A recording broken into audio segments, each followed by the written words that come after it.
Le grand matin Sud Radio. Info, vérité. Bonjour Véronique. Bonjour Cécile, bonjour à tous. Alors c'est officiel, il va falloir travailler plus longtemps, Véronique, pour avoir une retraite à taux plein. Édouard Philippe l'a dit hier dans son discours de politique générale. On parle d'un âge pivot à 64 ans. On ne peut pas faire autrement que de travailler plus, Véronique ? Eh bien, écoutez, à l'Assemblée nationale, les explications du Premier ministre. Enfin, le président l'a affirmé, nous devons travailler plus longtemps. C'est la clé de la réussite du pays.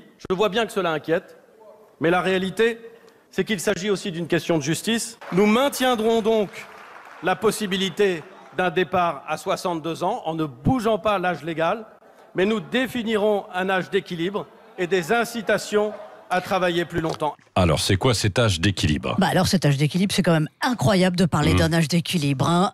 Édouard Philippe dit dans un autre extrait à l'Assemblée nationale que les Français partent en moyenne 2 ans plus tard que l'âge de la retraite légale. Ça veut dire qu'on arrive à 64 ans. Voilà donc l'âge d'équilibre qui ne dit pas son nom. En fait, très précisément, les Français partent à 63 ans et demi pour bénéficier d'une retraite à taux plein. Mais bon, vous avez entendu le Premier ministre jusqu'à la fin. Il y aura des incitations à travailler plus longtemps. Cela signifie non seulement l'instauration d'un âge pivot qui ne dit pas son nom, mais enfin qu'on dit quand même, mais pourquoi pas aussi à l'avenir un système de bonus si vous allez jusqu'à 66 ans. On n'y est pas encore, Patrick, mais on devine les arrière-pensées d'Édouard Philippe. Alors faut-il travailler plus longtemps ? Est-ce logique ? Oui, si on regarde les choses d'une façon comptable. Pas d'équilibre de notre régime de retraite avant 2031 encore, avec des prévisions de croissance optimistes. Et puis l'État a besoin d'argent. Il faut financer la dépendance, 10 milliards d'euros par an à partir de 2030, sans compter les 27 milliards de baisse d'impôts dont une bonne partie n'est pas budgétée. Oui, mais on est en bonne santé. En fait, toute la question, c'est est-ce qu'il y a suffisamment d'emplois pour aller jusqu'à une retraite à 64 ans ? Il faudrait faire comme en Allemagne. En Allemagne, la retraite est à 67 ans. Tout est fait pour que les employés travaillent le plus longtemps possible dans de bonnes conditions. L'accent est mis sur la prévention dans les parcours de santé. La France doit franchement s'en inspirer. Nous sommes les champions pour mettre à la porte les plus de 50 ans et ça, ce n'est plus possible. Il y a 1 400 000 personnes qui sont dans une zone grise.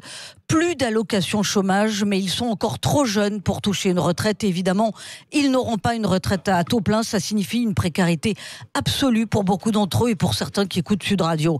Édouard Philippe a promis hier un grand plan pour l'emploi des seniors. Ça paraît quand même le minimum. Le Premier ministre a conscience que la liberté de choix pour partir à 62 ou 64 ans est conditionnée au fait que le chômage recule.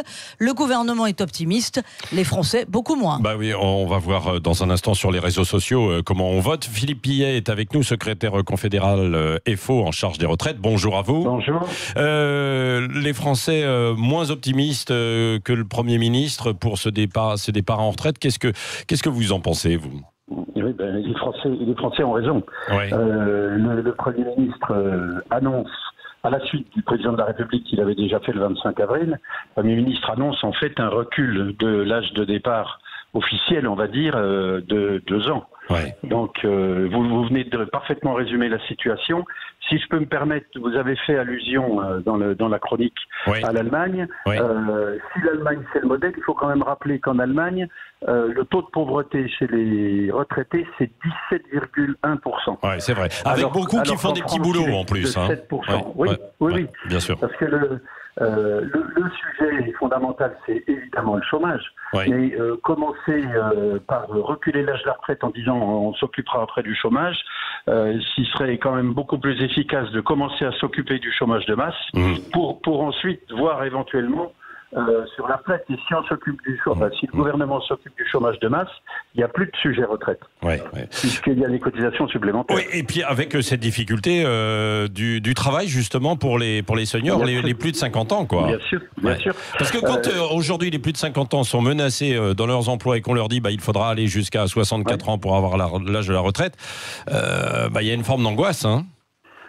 Non seulement il y a une forme d'angoisse, mais aujourd'hui, ce sont des chiffres officiels, aujourd'hui 50% des personnes dans le privé qui partent à la retraite, enfin qui font donc liquider leurs droits, comme on dit, elles ne sont plus, ces 50% ne sont plus sur le marché du travail.